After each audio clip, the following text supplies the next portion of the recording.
Alright, maraming salamat to the Maid of Honor, Ma'am Jolina Rushan. Thank you so much. Don't you worry, Ma'am Jo. This is your first time.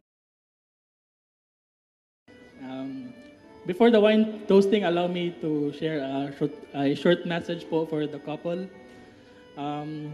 First of all, I want to congratulate our newlyweds. And of course, thank you guys for having me as your best man. So I'm truly honored. Yeah. Actually, I am a college friend of the bride. We've known each other for more than a decade now. And 5 po kaming magbabarkada nung college. And si Ling, siya po yung pinaka-maskulado sa amin. Joke lang po, pinaka-matangkad pala. No?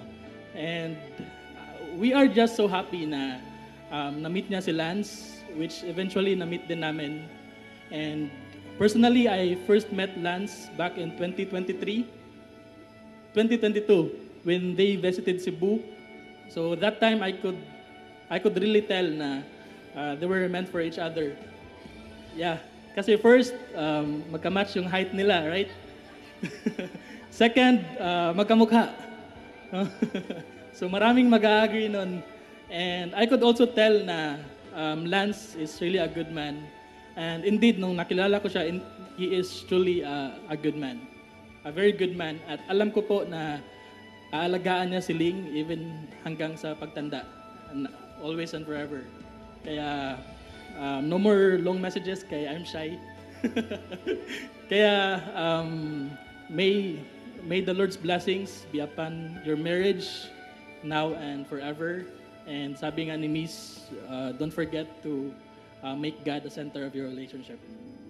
Okay. All right, so at this time, can we all get our glasses? Come on. Kunin po natin yung glasses natin. All right. And let's raise our glasses as we celebrate and as we toast for the union of our dear friends.